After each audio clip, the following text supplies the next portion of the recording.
Hi, I'm Bobby Halton. I work for Fire Engineering, and welcome to today's Google Hangout. Today is a very special Google Hangout because we only have a few of these every uh, so often, every couple of months, because this is the fifth Wednesday of the month. And so it's a rare treat, and we get to have Steve Kerber, Dan Madrzykowski, Robin, and I'll butcher Robin's last name if I try to say it, so I won't. It's almost as bad as Dan Albuquerque. It's going to take me about 10 years to learn how to say it correctly. So I apologize right off the top. We'll also be joined a little bit by Tiger Schmittendorf, another name I butcher, Schmittendorf, who will be here in a little bit. Super guy. Anyway, thank you so much for tuning in with us today. FDIC is just a couple days away, so please register. If you haven't registered yet, go to FDIC.com and see all the great offerings. Everybody who's going to be on the Google Hangout today will be presenting there, so except me. All of these guys that have actually something to say will be presenting at FDIC. We hope you had a beautiful holiday season, whatever you celebrate, whether it was whatever. We hope it was absolutely beautiful. We hope you have a great new year. We hope everything is going to go your way. We hope it's a wonderful year for the fire service. I know with the folks that you're going to hear from over the next hour, Gavin and Robin and Stevie and Dan and Tiger, we can't miss. These are some of the brightest guys in the fire service and people to whom I owe a tremendous debt of not only of gratitude but of appreciation and thanks for allowing me to share their material, to be part of their lives, and to learn from them, because these are some of the brightest guys ever. Oftentimes people talk about, where's the fire service going? But when you meet somebody like Steve and Robin and Gavin, the younger guys, Dan, I'm not going to throw you under that bus because you're almost my age, but when you meet these young men and women that are coming up today who are so bright, so energetic, so passionate, so honest, and so wonderful, there can be no doubt that the best days of the fire service are ahead of it, not behind it. So without any further ado, I'll turn you over to the host of the show, Stephen Kerber. Thanks, Bobby. And got myself and Robin here from FSRI headquarters in Columbia, Maryland. And this was a big year for us because we made the transition from where UL is headquartered in Northbrook, Illinois, right outside of Chicago. And in about August, we made the move out here to be more in the center of the fire service world and closer to places where we could recruit new talent, of which we've grown the team this year.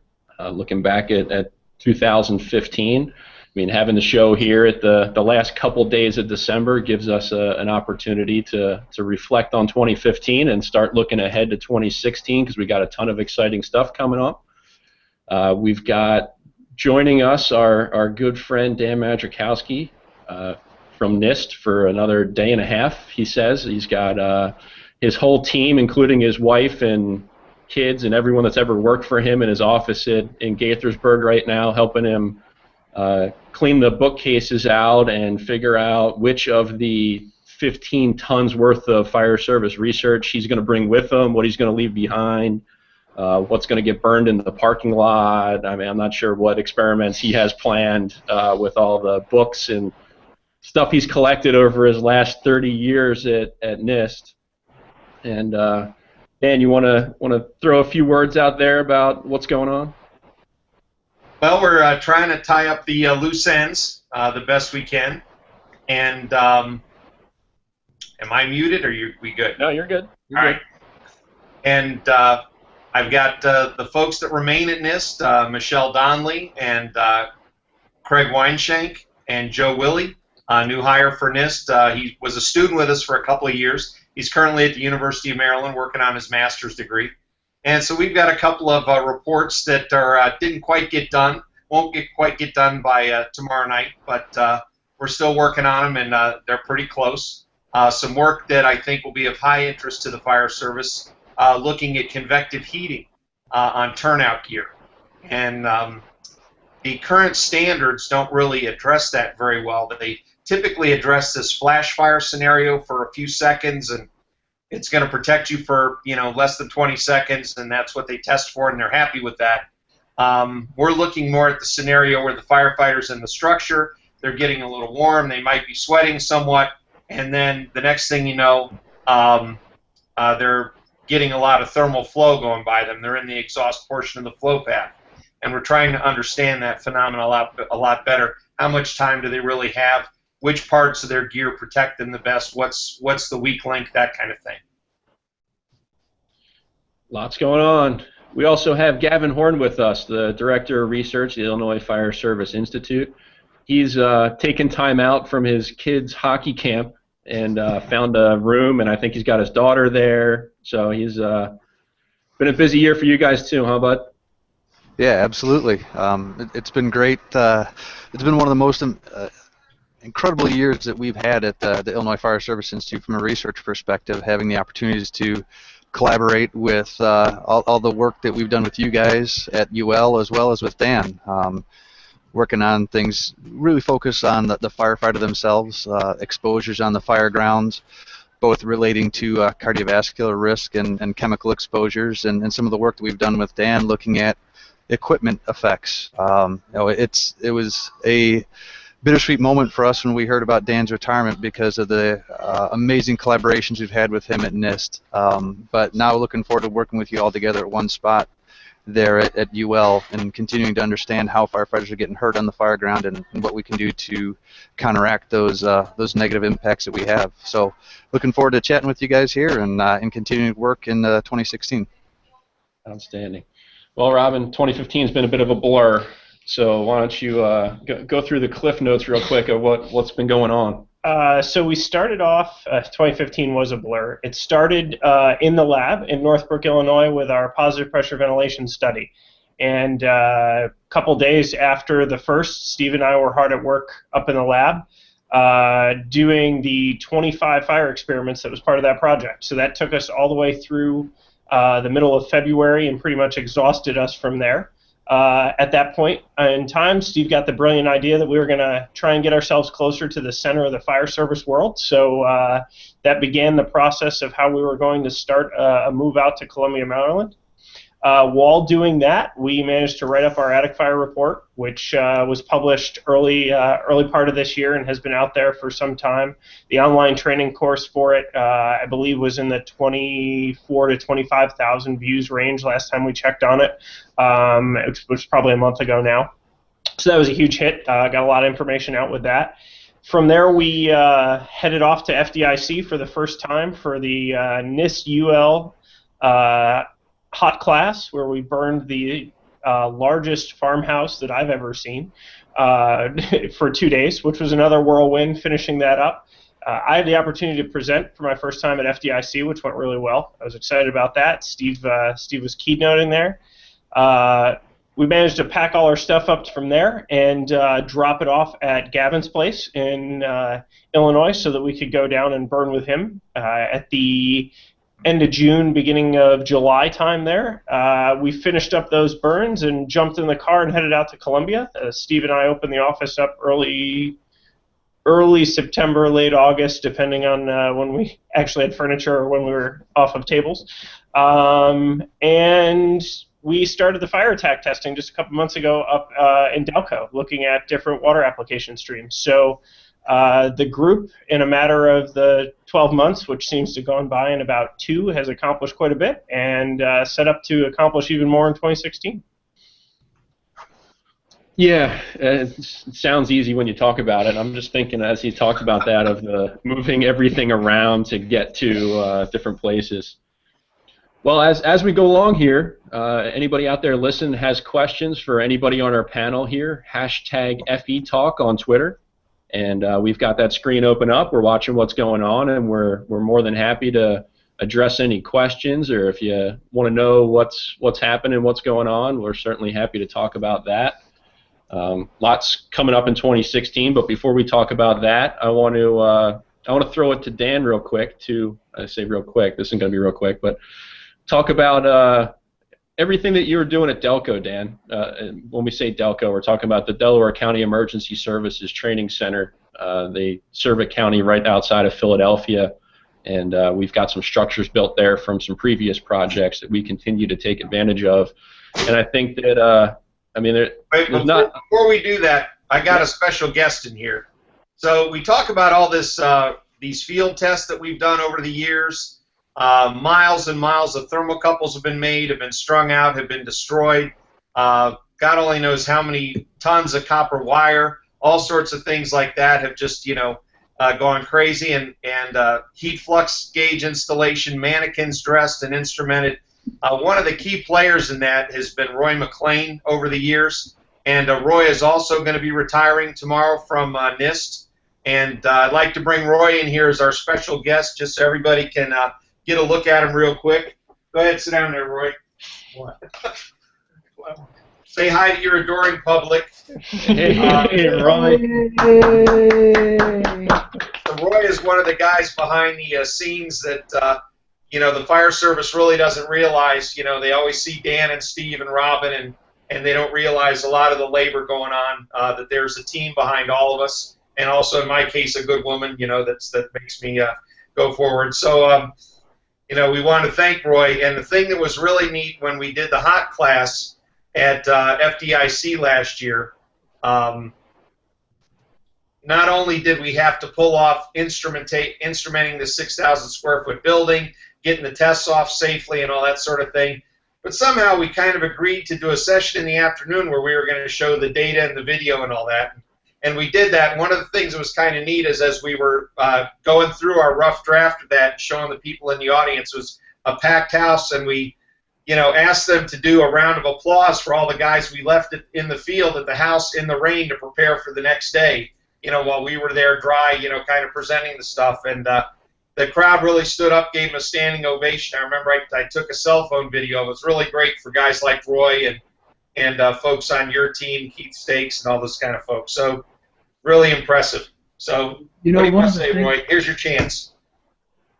Hi, guys. Roy, I think for the regular firefighters the ordinary firefighters out there like me, one of the things that always impressed me when I watched you work and the rest of the team was that it looked like when the fires were being set and such, if you went out in the hallway, it looked like you were in a telephone switching station, because there was so much cable. I mean, I would watch Steve and Dan stepping over these cable lines, and I thought, what the hell? I mean, it was amazing how much you all set up. It would really been a fascinating statistic to try to keep an idea of maybe what the running footage was. Well, I know for some of the high-rise tests that we did, we had 9 miles of cable out in Chicago. Oh, I remember that. That was a really good one. I remember Jerry Tracy tripping over it continuously. Short legs. Yes, have to pick up your feet. That was a great time. It was a blast when we were out there. It was a blast to go buffing fires with Jerry Tracy, Chris Hasbrook, Dan Madrzykowski, Steve Kerber, because the Chicago guys kept having jobs all around us. Remember, we got to see them do they used the MVU on that big warehouse, and it's just. And there, you talk about the buff crowd you don't want to show up at your fire. Oh man, Roy, if you had to guess, I mean, at how many instruments you've put together, or how many miles of cable that you've packaged so that we could go deploy it in the field, I mean, where would you even begin to guess that number? I think I figured out at one point, just in the last 15 years, I could go from NIST to the White House and back 6 times. It's about 25 miles each way and stuff. So that's just in 15 years. So in 30, it's probably at least double more than that. My God. And that's just the thermocouple wires. That's not including the signal wires. I mean, they're like 100 foot apiece. You got eight 4s and 6s on 6 pairs. So it's a lot of connectors and stuff with that. So. Yeah, no, Roy's impact certainly goes very deep into the fire service as well as the fire safety community. I mean, how many years now, Roy? 34 years. 34 years. So Well, I got it counted down. 34 years, 8 months, and 26 days. How's that? So 34 plus years of making other people look good. I mean, that's Roy. I mean, Roy has. If you ask anybody that's ever worked with Roy, and certainly everyone here would say this, is, I mean, the thing that's amazing about Roy is that he's got a room full of 20-something-year-old kids like Joey sitting in the back there that just popped in, and yet Roy is still the hardest working person on the site. He never stops. He never slows down. He's always mentoring everyone around him. I mean, it's just, I mean, kudos to you, Roy. We love you, buddy, and we're going to keep dragging you out into the field every chance we get to keep you going. what's next, Roy? What old firefighters don't go away. They're like old soldiers. We don't die. Where are you going? What's next? I set up my own company, thermal fabrication. So I'm hoping to help Steve out and some other people who need work done. It's like in the military. You retire from the Pentagon and become a contractor. So while we're hijacking your show, we have our youngest member, Joe Willie, who is also was one of Gavin Horn's students before he came to us, and he's got an award for Roy, to our oldest member, the Golden Thermal Couple.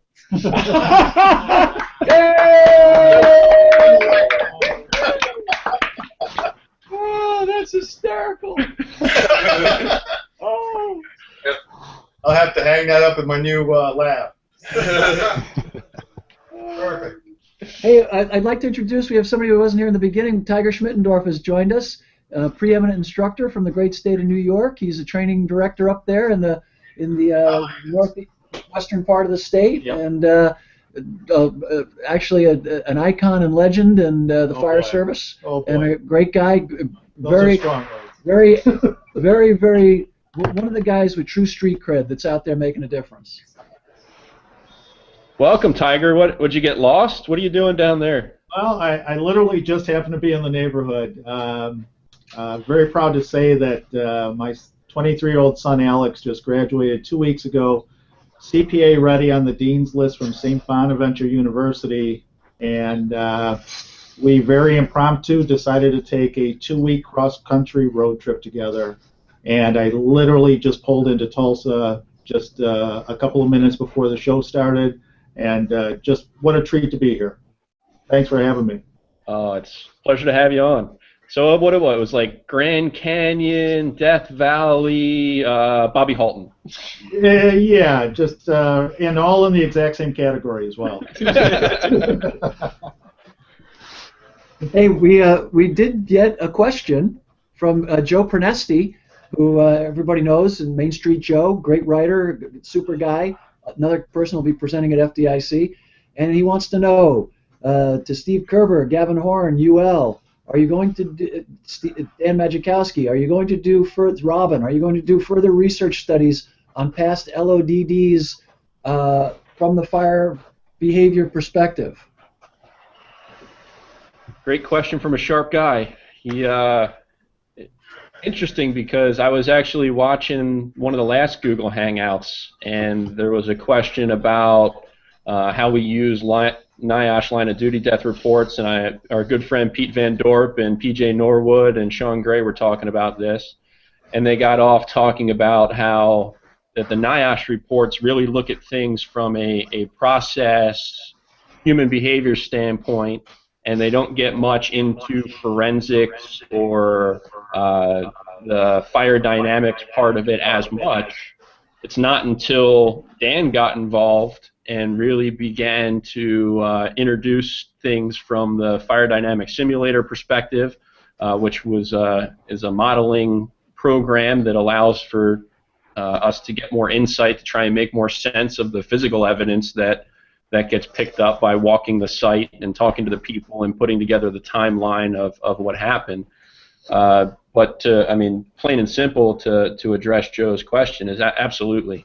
We've already had conversations with our friends at NIOSH, and I know it's something that we have a passion for, that Dan certainly has a passion for, whether it was Cherry Road in Washington, D.C., Keokuk in Iowa, more recently with the incident in Chicago with Herbie Johnston, So there's going to be opportunities, and if NIOSH wants to have us involved to learn more, we want to be involved. Because if they feel there's more to be gleaned from an incident, we'd certainly agree with them, and we'll partner with them any opportunity we get to learn more.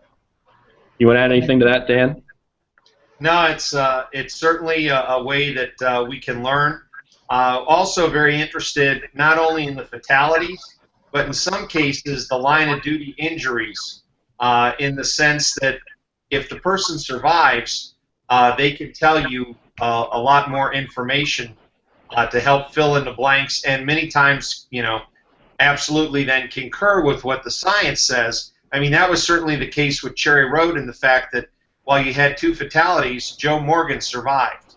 And he kind of filled in the blanks for us a little bit, because there have been cases like Vandalia where we know where the 3 firefighters' bodies were recovered from, and it's still a mystery how they got, to me, and I think to everybody, how they got located where they were, why they fell the way they fell, why the person furthest from the fire had the most burn damage. Was it because the fire went and jumped the other 2 and got him, which is possible, or was he closest to the fire and managed to make enough distance between him and the fire, he just wasn't able to get out, and he passed the other 2 victims. So that's where the line of duty injury sometimes can provide some additional insight when we're trying to determine what happened to the gear, how much exposure did they get, and those sorts of things. Hey, we got joined by the man, the myth, the legend himself, the reportedly the greatest firefighter to ever have stepped foot in a Milwaukee fire station. Why do you got to do that to him, Bobby? Because I'm in a feisty mood. Oh man, I wanted to thank him for taking his time to join in, and you immediately just kick him. Don't hit the face. Well, hey, what do they say? If we don't mess with you, we don't like you. Yeah, I just gave that advice the other day to a probie. So. Well, thanks for joining in, Eric. Let's. Eric, who has actively been a major part of UL Firefighter Safety Research Institute's advisory board and in guiding us in making sure that we pursue the research that we should be pursuing. And obviously still very much involved and grounded in the Milwaukee Fire Department as a battalion chief, and involved in a little magazine some people might have heard of, Fire Rescue. But give us a few minutes on what you thought about what we've done in 2015, and maybe a little bit of what you see coming, what you're excited about.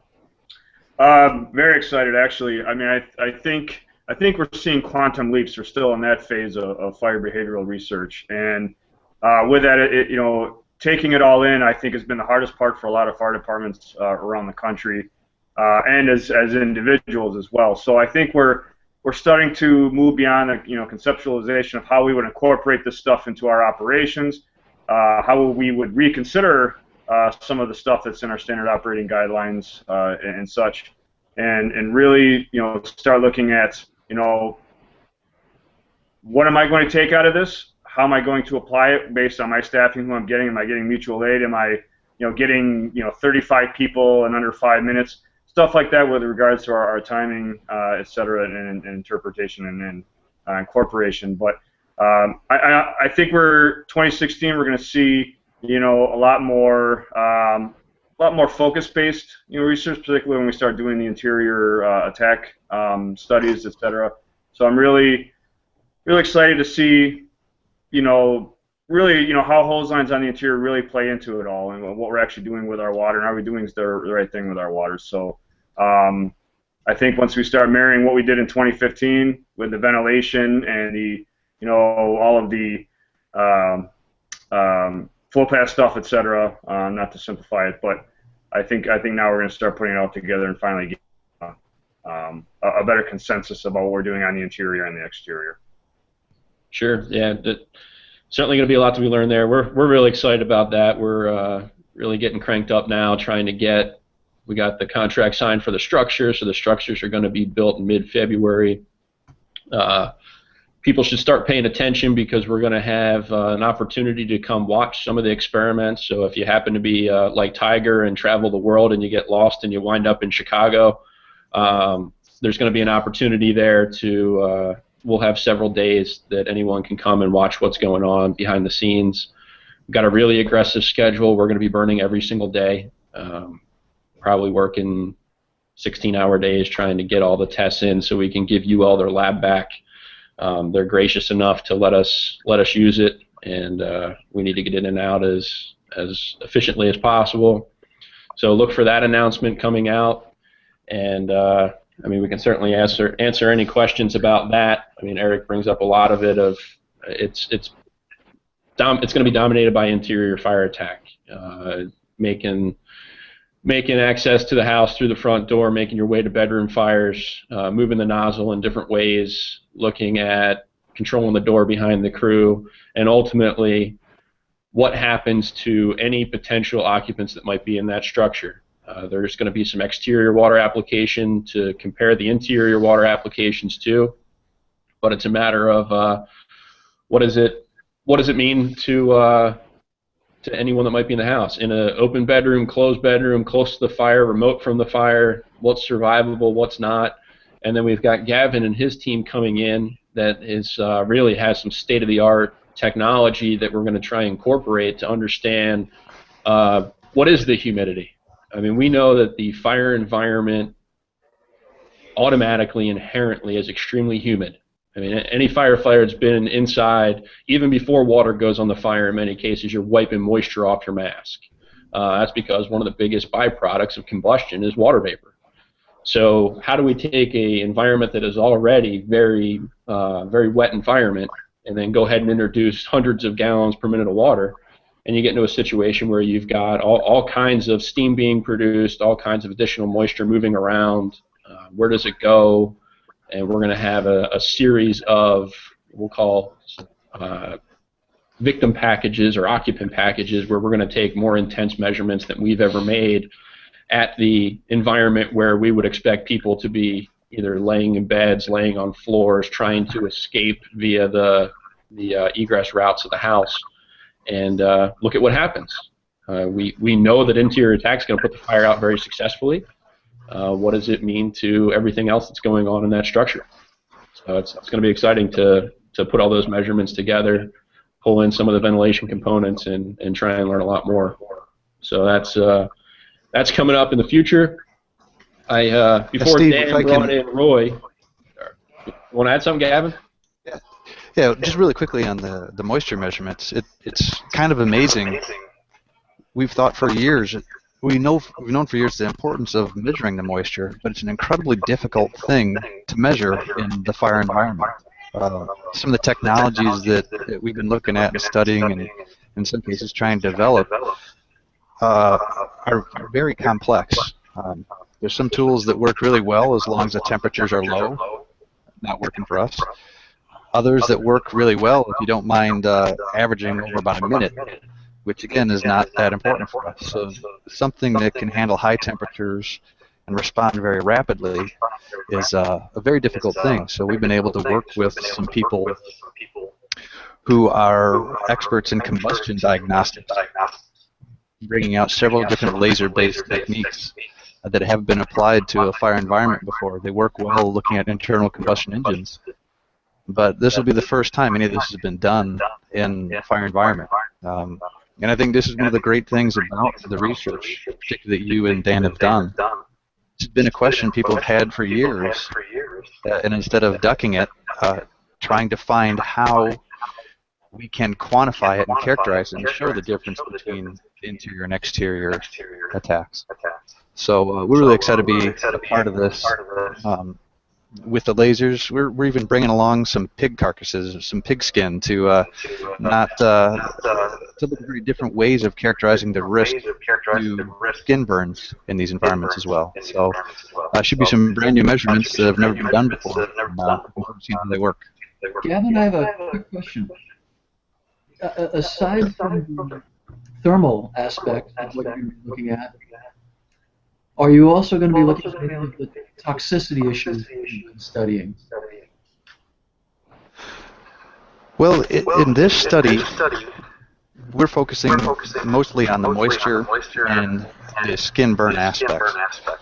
The study that we ran this summer, I think, can go a long way to addressing some of these very concerns.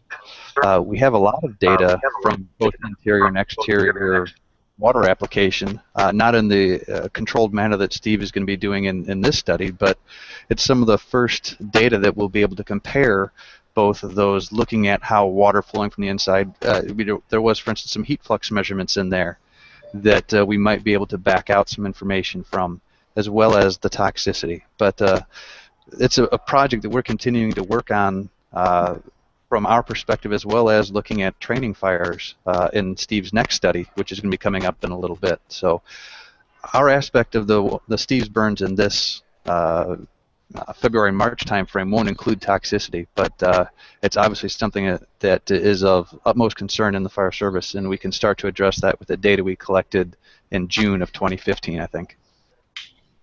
Yeah, I think to take that a little bit further, Bobby, we're going to look at the oxygen, the carbon monoxide, carbon dioxide, all of the stuff that there is some historical data out there that we can take those measurements and look at inhalation hazards to occupants. Now, there's not going to be a long-range toxicity from a chronic standpoint like Gavin and Kenny Fent from NIOSH and the team that Gavin's assembled to look at cancer over time, or we're looking at more of the acute occupant breathed 20,000 parts per million of CO, and this is what it would do to them over time. And then perhaps enhanced by the thermal aspect, if it becomes more lethal, or who knows. Exactly. So we'll be able to, whether it's convective, radiative, I mean, we'll have heat flux gauges, temperature sensors, we can start looking at all the cumulative effects of all of those things that occur that both harm the occupants as well as firefighters as well, just in different areas of the house, different exposures, different issues. We have a question from FE Talk. Steve, if I could bring it in. Sure, absolutely. We got our friend Bill Carey chiming in, huh? Yeah, Bill Carey, the web editor for Firefighter Nation, one of the preeminent sources for information and opinion and exchange on the web. Over 1.5 million firefighters belong to Firefighter Nation, and Bill Carey does a tremendous job. The Fire EMS blogs, some of the finest blogs in the industry, managed by Bill, and great contributors there. Bill asks, with money tight in the fire service, as we've seen with wildfires and the Zevotek Act struggling to get through Congress, how does the budget look for UL in the future? But I'd also ask perhaps Dan if he knows how things are looking for NIST, and if Gavin could chime in and talk a little bit about how it looks for our educational institutes, in particular the Illinois Fire Service Institute.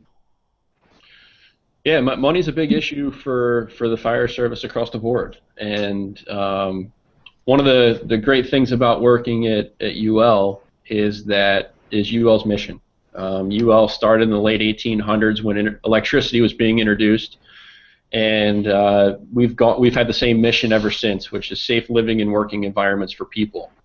And a lot of people don't understand that I work in the part of UL, as does Robin and soon will Dan, is a not-for-profit public charity, and our part of the company is to essentially fulfill the mission of UL, and part of that is going out and getting government grants, but another significant part of that is getting money from UL itself to pursue different topics, and probably I would say the Fire Act grant program, for those of you that aren't as familiar with that, there's the Assistance to Firefighter grant component, which everyone's probably most familiar with. A subset of that is the Fire Prevention and Safety grants. A subsection of that is the Research and Development grants. So the amount of money that actually goes into research tends to be a fraction of the roughly 10% that goes to fire prevention and safety.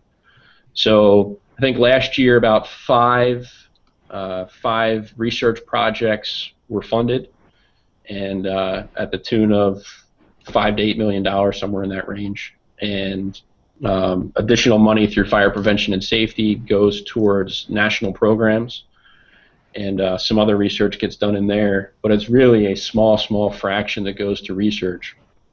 So that's really important to us. So we'll continue to apply for that money as well. That's up for reauthorization in 2017. So we're now working with the Congressional Fire Service Institute and all the other fire service organizations and partnering with them to let Congress know, let the government know how important those programs are to the American Fire Service. So we continue to have that money available going forward. And we understand it may not be there forever, which is why we are doing our best to find additional funding sources. An example, in 2016 beginning, we got another grant from the National Institute of Justice, where we're going to be looking at essentially the impact of fire behavior on fire investigators. So how do you understand burn patterns? How do you do fire recreations? How do you investigate fires the best possible? Well, you got to understand how fire grows and spreads. Well, when you have a fire that needs to be lit, that needs to grow and spread, you also have to put it out. So there's also a huge firefighter learning component there that we can take advantage of. So we're trying to get money from other sources, but also have the fire service benefit from that research as well. So there's a number of things, a lot of irons in the fire, so to speak, to try and get as many resources as we can to ultimately answer the questions the fire service has. As quickly as we shed light in certain areas, the fire service has more questions. I mean, we're essentially trying to make up for a couple hundred years worth of fire service experience without research.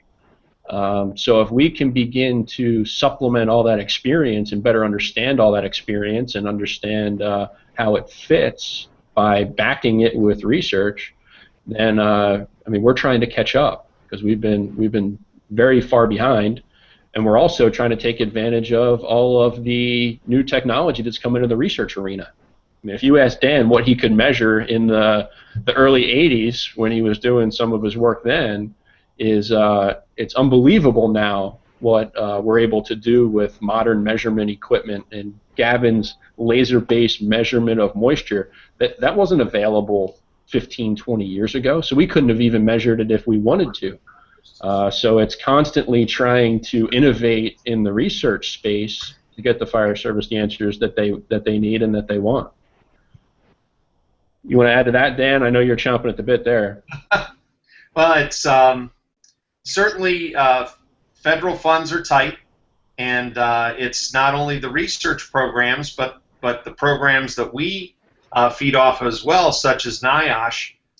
Their fire investigation program has been flat funded since its inception, and you know how things go like that when you're given a base amount of money in 1988, or I'm sorry, 1998. Over the years, its buying power dwindles, and it gets chomped at a little bit, and all those sort of things. So, so that's one of the challenges that you have, and it's the same thing at NIST. NIST has been doing fairly well in terms of budget, NIST as a whole, but NIST is a collection of many interests. There's about 3,000 people that work at NIST, and about 30 of them work in the area specifically for fire. In addition, we have guest researchers and students and whatnot. But we've gotten great support in terms of facility, monies for facilities. But of course, typically what happens is in many government projects that support that doesn't follow right away is to staff those facilities or be able to work those projects and things like that. So it's I would say it's a tough time. Everybody was very happy there wasn't a shutdown and that that a budget was passed, and it looks like it's going to be a 2-year cycle as opposed to 1 year. So I think that'll be beneficial and help people focus on their mission and get things going. But it's certainly a tough time. That's a very good question. On the technical end of things, and this is another reason why research, I think, is so important across the board, not only for the fire service, but for the building codes, which again touches the fire service, for fire investigation, is a lot of the tools that fire protection engineers work with were born in an age when we were taking data like this. So basically on the strip chart recorder. So if you look back at Lloyd Lehman, if you look back at some of the work that was done at Factory Mutual, at NIST in the early days, at UL back in the day, you had guys writing on strip chart recorders. Those data then turned into engineering algorithms, and whatever crude tools they had, they certainly did the best they could with them. The algorithms seem to be addressing most of our needs, but I think there's a big need to go back and look at every one of those and revalidate it, right? Run those tests again, and especially in many cases, those tests were limited to laboratory fuels. They were limited to a laboratory type environment, but that's not how people actually use them. When an engineer or a fire investigator uses a fire model, they're they're trying to recreate how a piece of furniture burned or a mattress. They're not trying to recreate how a heptane pool fire burned. And so there's still this gap there that needs to be addressed. And just to show you that I didn't live in the dark ages my whole life, then we got the new strip chart recorder that could do like 16 channels at once, and it actually like printed out numbers. We didn't have to write on it with pencil. So it amazes me now when I see, Robin and Craig, when they were in the trailer at the hot class in our data trailer, and they've got these 40-inch screens up there, and the screens have all the data channels showing at once in near real time, and it's like, wow, I'm damn old. But, the technology and the science is advancing, and now would be a great time if funding were available to really take the opportunity of that and confirm that what we've been going through is the right path for a lot of things, performance-based design and a lot of different things. And I just hope that opportunity doesn't get missed. Well, Gavin, you're linked to probably one of the most preeminent research institutions in the country at the University of Illinois, and I think that's an advantage that the Illinois Fire Service Institute has in the system, is that you do have that resource to pull at, as you've shown with your ability to go into the mechanical engineering department or civil department and look at what's the latest and greatest in sensors and try and incorporate that into the fire service. What does funding look like, and what challenges do you have in that arena? Yeah, it's a great question, and an issue that we have everywhere in academia and the national labs and private. Funding is the key concern.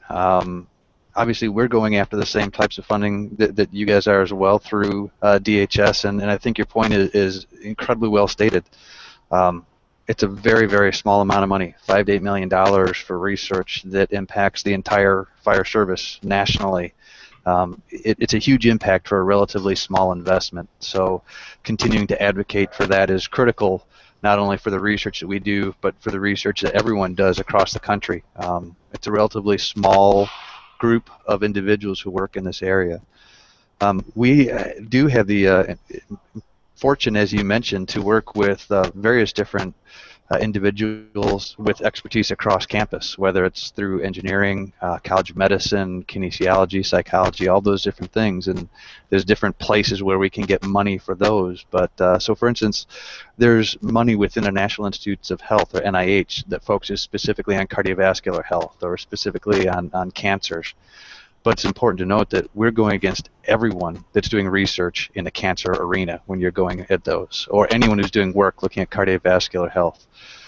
Funding from NIOSH. There is an arm of NIOSH that actually funds research, but then you're going up against funding or projects from any different occupation that might be studied there. So the funding rates on these are 10%. It's sometimes hard to fathom that you could be putting weeks and in many cases months into a proposal that you have a 10% chance of getting funded, and sometimes being reapplying for these things multiple times. So funding rates are incredibly low, which is why it's so critical that we continue to advocate for DHS to continue their funding that focuses specifically on the fire service.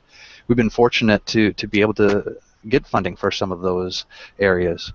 One of the concerns that we have in the fire service is we're interested in solutions. We're not necessarily interested in the fire service on basic science that might take 10 to 15 years before it resolves a solution the fire service can use. So a lot of the applied type research projects don't fare very well in NSF or NIH or those sorts of areas. So it's a very tricky pot to go after funding, even though we have some of this expertise on campus that are really the experts in the world in some of these areas. So we've also been incredibly fortunate to work with you guys at UL and Dan at NIST to continue to partner when there's expertise that we have. This is one thing that came up in the Research Agenda Symposium. I think the intersections are really where the importance lies. The study that we ran this summer and we're continuing to collaborate on, instead of just focusing on cancer or just focusing on fire dynamics or just focusing on cardiovascular, we could do all of them at one time and really get a lot of bang for the buck. And when we continue to do that, we can be as efficient with the relatively small amount of money that we have available to us, and look forward to continuing down those lines. But money's tight, money's tough, and this work doesn't happen on its own. Even though we have a mission to do research at IFSI, we're just like any other state training academy. There's no money that comes from the state or from anywhere else to do that. We've got to go out and compete just like the rest of the research that's done at Illinois. Well, you talked a lot about your project there, and we're getting to a critical point, and I know that you've spent every waking hour of your life, and some of us have been trying to chip in to help, but putting out the preliminary results, or at least a idea of what's to come from the burns that we did in June. Why don't you let the listeners know what's coming there for 2016? Yeah, absolutely. It's been putting together a report on a project that has all these different pieces coming together is incredibly difficult. We were by the end of this year, we were hoping to have a interim report that kind of covers the background of the study we ran this summer. Again, that study was focusing on the cardiovascular and carcinogenic risks on the modern fire ground. So again, the study that we've talked about a few times here. But really putting together some background information. Historically, at least in the research that we've done on the clinical side, we often have to wait for years to get some of the data out because of the need for publications and peer review and all those other things. But following the lead that Steve has shown with the technology-based research or looking at some of these tactics, we're starting to push that information out earlier. So what we're working on right now is just really giving the fire service a primer. Why did we do it? What did we do? This is what the data is going to look like when we get it all analyzed, and show just a little bit of flavor of some of the data that we have collected. And just looking through it, some of it is shocking. We don't have conclusions that we can provide at this point, but looking at some of the numbers that we're seeing in some of these areas are quite surprising to me. And I think once we get through all the analysis, combining it all is going to be even more surprising and more powerful. But the goal right now is to have this report ready early in January. It's going through review with NIOSH, and we're going to have a couple other layers of review that have to be done to get it approved. But it's going to be blasted out, PDF available to the fire service. We're going to be presenting this at every possible opportunity that we have. FDIC, obviously, we're going to do a pre-conference workshop where we're going to be going out there with the crew from NIOSH and Steve and Denise from Skidmore College discussing it. So hopefully everyone out there can download this, read, and some of it is pretty detailed. There's a lot of important science that goes behind this, and we can't and we don't want to water that down. But by reading that before you come to FDIC, we can then discuss that in more detail. The results are hopefully written in a level that is relatively easily digestible. But again, those are just the initial stages, and we'll be able to have a lot more analysis done by the time April rolls around. So look for it coming out. We'll blast it out to everyone that we can, hopefully here within the next couple of weeks, as long as we can get everything reviewed rapidly. And we look forward to hearing feedback from the fire service on that. Yeah, since we have Eric here joining us, I mean, Eric was a participant in that study, and certainly Bobby came out and covered it as well, so he got to see everything that happens behind the scenes. I think Eric can at least talk to the amount of wires and stuff he had hanging from him and everything else to try and understand. I mean, Eric played a couple roles. He played an incident commander role, so you get the opportunity to see what's happening from a heart rate standpoint, from an EKG standpoint, from a core temperature standpoint, all of that stuff as he's commanding a fire. And then he also got to play the part of the forcible entry team and the search team during one evolution, where he had the opportunity to rescue 2 rescue Randys as part of a team and force entry into the house, and what was going on from everything from his blood platelets to his helmet cam to temperature on his head to what was happening with the fire. I mean, crossing all of these things is what Gavin's talking about. That's becoming extremely hard once we get to an analysis standpoint to make sense of it all. You start to see variables that normally wouldn't be compared. Now all of a sudden we're seeing trends that link certain jobs on the fire ground to certain bodily behaviors or chemical exposures or whatever. That's I think the tip of the iceberg as far as really understanding the long-term health of the firefighter. You want to talk to that real quick, Eric? Yeah, obviously a very inclusive study, more inclusive than I was expecting before I went down. Very honored to be a part of that seminal cancer research in the fire service. It was true. I mean, I had a 12 lead hanging off me the entire time, and I did do 2 different roles over the course of the study. And I'll speak to the first one as an incident commander. Obviously, you know, I'll preface this all. It's a dangerous job. We are exposed. Risk avoidance, you know, is kind of an oxymoron in the fire service in a lot of respects. When it comes to, you know, what the incident commanders are exposed to, it's not just the, you know, inclement weather or the elements outside. You know, I had the same instrumentation on me as those on the inside, and you know, I had the corn oil on my neck to absorb the particulates and whatnot, and doing a 360 around the building, they were still wiping stuff off my neck, and I was exposed. And it was very eye-opening for me in that respect. You know, we need to protect everyone on the fire ground. It's not just everyone that's going inside. There is an exposure risk to everything we do on the fire ground. Again, we can't avoid it all, but we can definitely develop ways of or control measures to reduce that exposure. On the inside, again, just amazing. I think was it, Gavin, about 16 minutes we were operating on the interior at the time. I believe it was around that 16 to 20 minute mark of actual firefighting operations, and the level of exposure that we exposed ourselves to just doing that was just astronomical when you start seeing the instrumentation and the metrics and the data that we're pulling out of it. So humbling, eye-opening, and necessary. I mean, it was just, you know, I've changed a few of my own personal habits as a result of spending the summer down in Champaign, and you know, I've been advocating around my job. I know some jobs are doing hood exchanges at fires and whatnot. I think those are just some of the smaller right now control measures that we have. But I'm looking forward to, you know, what we're going to see, what we're going to glean from the data. And you know, and with all fire behavioral research and the research we're doing now, the data are correct. I mean, we have the best instrumentation. We're using the best instrumentation to kind of, you know, discuss what we were mentioning earlier. You know, what that allows us to do is not leave any stone unturned. It allows us to, you know, get, you know, accurate data that's going to help, you know, operational planning, PPE design, personal behaviors. We're going to have all of that at our fingertips very soon, and I think it's very exciting for the fire service, and it speaks to that quantum leap that I mentioned earlier. that we're starting to see. So we're headed in the right direction.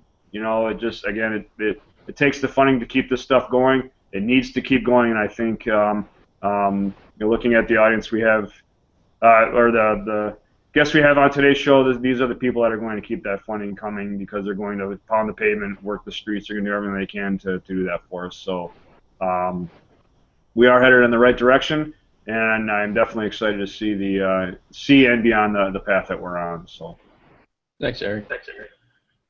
All right, so keep an eye out for that in January.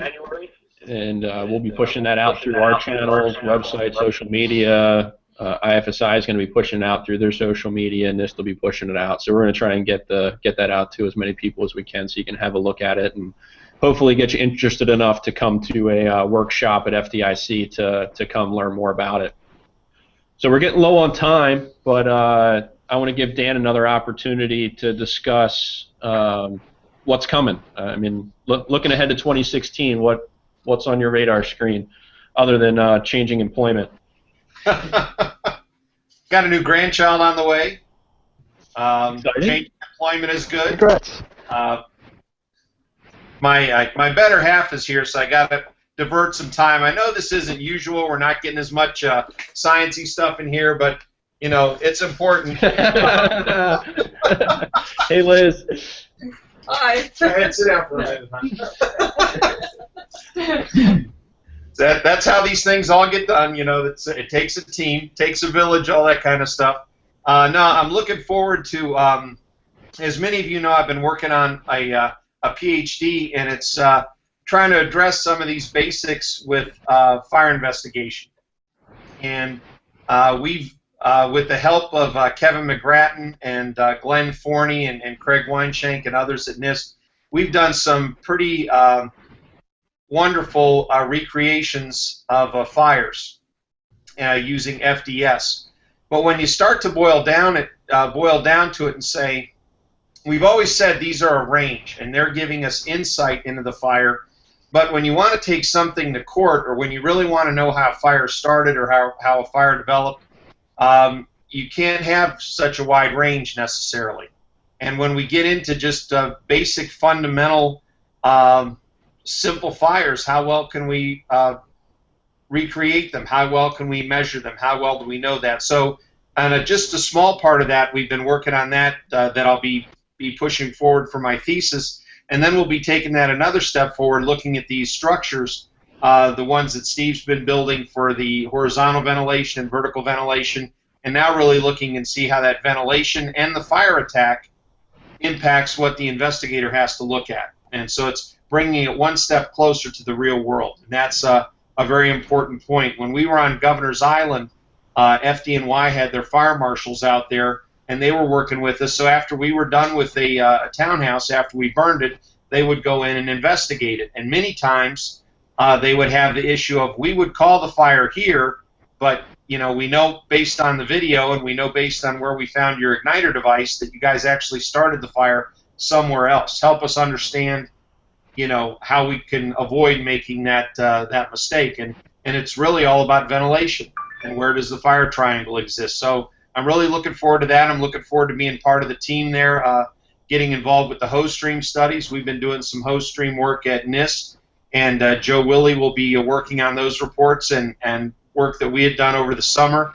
Also at the Delaware County Emergency Services Training Center, knocking down some of the ideas about, you know, if you turn the hose clockwise or counterclockwise, the impact that has. Basically, it creates the same pressure in front of you, so it really doesn't matter. And I've been looking a lot into the history, and I hope to get a chance to do a little bit more of that. I just understand that UL has quite an archive of data from the 50s and 60s on some of the hose stream work. We've been looking back at the Lloyd Lehman material. I had an opportunity to go to West Virginia with one of the NIOSH folks, Murray Laughlin, and he took me to their training academy where they have a box of stuff that's been kicking around from Lloyd Lehman. And it was real interesting to look at his notes and how he laid out his case studies for his books, to see the original documents from the U.S. Coast Guard. So we're trying to work with them to see if we can get them scanned and then make that kind of material available to everybody. But one thing that was pretty interesting is that even though everybody seems to have taken Recio VS from Lehman, those weren't his sets of initials in its entirety. It was S Recio VS. He always included size up. Size up was a big piece for him. There's pages and pages on it in his 1940 book, and yet when it got translated into the training documents for the fire service, the initial S kind of got dropped off, and this concept of size up, has just been pushed every time there's a line of duty death, like the Pang fire. That's when people first start talking about size up and checking to make sure that it wasn't 2 in the front and 3 in the back. And as each incident happens, you'll have a resurgence in a few departments where they say, you know what, we really got to size up. We really have to check for that fire in the basement before we commit resources in the front door, things like that. And hopefully, with the development of this new guide by NFPA 1700 that Steve and I are both heavily participating in, and that just got kickstarted in December, but there's going to be a lot of work on it this upcoming year. That'll codify this stuff to a degree that more people will have a uniform set of information. So we encourage them to go to UL and collect that information. We encourage them to go to the University of Illinois on their website, collect their reports. But at some point in time, we've got to take all the good stuff that's coming from research and get it more into the format of everyday use for the fire service. And I think that's the road we're heading down, to getting it into the SOPs, getting it into the everyday training. Robin and I have been working with IFSA pretty heavily to help get the information in their handbooks. I know Jones and Bartlett has been working toward that end. And Penwell, of course, we've got the Fire Dynamics DVD, and we have a whole number of training classes coming up at FDIC. I'm excited about doing the workshop as well as Science in the Big Room this year. So, all these things, we keep getting this information out to the fire service, and we're just, we watch the news every day just hoping that it will really take hold and we'll see a reduction in injuries and deaths in the fire service. Excellent. Thanks, Dan. We're getting close to the end of the time. Before we do that, I want to kick it over to Robin and let him talk about the positive pressure ventilation study, which is coming to an end, and give you a little teaser on that and let you know when to look for more information there. So as soon as we finish up, I appreciate the opportunity, Steve. I will be back in my office with the door closed again, trying to get this report out the door. As I talked to Steve the other day about, and Dan runs into this every day, and I'm sure Gavin does as well. As soon as you dive into the data with a theory, you come up with about 5 more theories as you get through the data, and then no answers. So I spent a couple of months doing that. Now we're just trying to get the answers out and put it all together in a package that, as Dan says, breaks it down to the usefulness of the fire service and all the work Steve's done in the past and Dan has done in the past, and Gavin, the amount of data is just amazing that we have now. Getting it to a position where that it can be easily digested and implemented is a struggle. So that's kind of what I'm on right now. I'm working on what we call tactical considerations, which is how do we take concepts of physics and chemistry and fire dynamics that we see in these studies and put them out to the fire service in a manner that helps relate to everyday fireground operations. So we've got about 16 of those we're going through, and as I go through, I'm increasing that number or adjusting that number, so hopefully it comes out in the end 14 to 17 when we're done, and looking to have that out very early 2016, because I was looking to have it at the end of 2015. We just didn't quite get there as I look at the schedule on the board next to me. But the data's coming together nicely, and the online training course is also coming together with that. So once we get the report done, we can kind of move right into the online training course for it. So lots of information on how fans move air and how fire affects how fans move air. And putting the two of them together becomes a challenge. It's taking horizontal ventilation and adding another component. If we've decided that wind-driven fires are bad, you're creating wind yourself and being able to control that. So it's a very interesting concept. A lot comes out of it, both good and bad. And as we suspected, It's not never use positive pressure ventilation or always use positive pressure ventilation. It comes down to understanding the variables that you have on your fire ground and being able to implement it with the tools that you have, the resources that you have, and the personnel that you have. So look for that early 2016. Outstanding. So Robin will be working hard trying to get that put out, and then we will have Julie working hard with Robin and Josh and Keith, the rest of our team here, to get that into an online training program in a way that it's full of video and interactive. And I've seen some of the ideas that they're kicking around, and there's some pretty neat stuff that's coming on there. All right, so as we wrap up here, any last words, Gavin? No, man, thank you guys for all the opportunities. It's been great working with you guys at UL for the past few years, and Dan at NIST. We're going to miss having you collaborating with us from UL or from NIST perspective, but look forward to continuing to work with the group there that you leave behind and the legacy that you've left behind.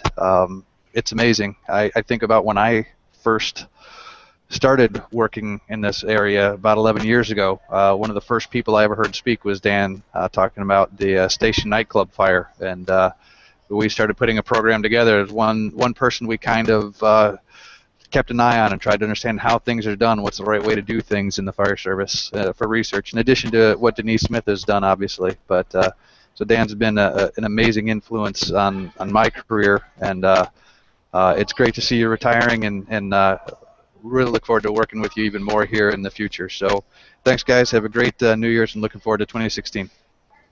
Thank you. Some final words, Dan? No, just Gavin, thank you, and looking forward to wrapping up some of the projects that we've been working on at NIST and continuing to push that forward. And Nelson Briner's at the helm here at the research division. He's got some big plans for WUI and moving the division in a positive direction, so we look forward to continue working with him, and very excited to be bringing my coffee cups to a new office on Monday. So see you guys then. Thank you. And Bobby, thank you for everything you've done through the years as a supporter of research and science, and trying to nudge the fire service in many ways into recognizing its importance to them, and certainly appreciate your efforts in that direction. If we haven't told you that in the past or told you that enough, that's certainly you're giving us the first time you gave us a chance of science in the big room and other things. Really great. The hot class last year was sort of a once in a lifetime, and really look forward to giving that workshop this year. Thank you, Dan. Thanks.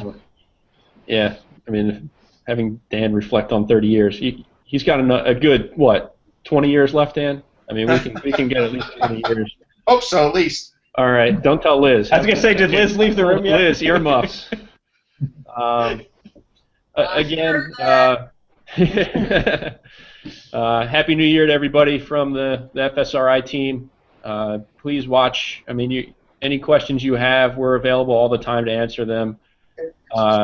ULFSRI, our webpage, ulfirefightersafety.com, Twitter, Facebook, our email account, fsri@ul.com. I mean, it's wide open. We want to hear from you. We want to make sure that our stuff is being understood in a proper way, that we're putting it out in the most effective way possible to benefit the fire service. And, I mean, we feel that, I mean, this is the beginning stages of what needs to happen to adequately take all the firefighters' experience and input and really make it useful and better and make the fire service safer and more effective.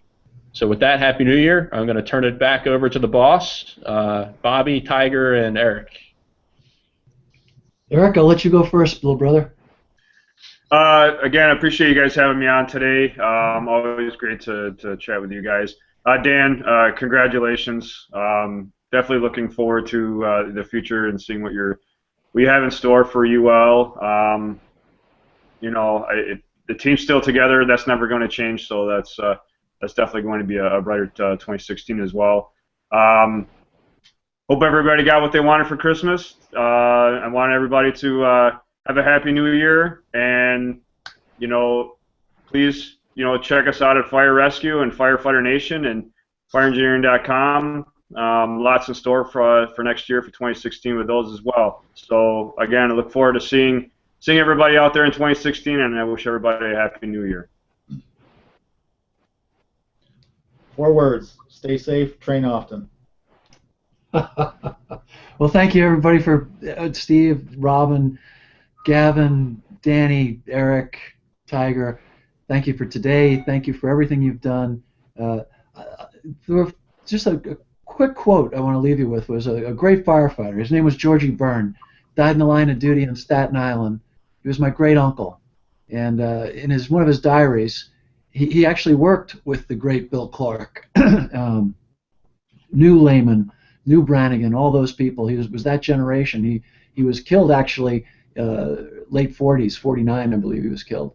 But in his diary he wrote, the most important thing in firefighting, just like real estate, location, location, location. Where's the fire? Pretty interesting stuff. That was written back in the 40s and by a fireman. He was my Uncle Georgie was a fireman. He was a tillerman who got killed. Back in the day, apparatus could start in gear, and they got toned out.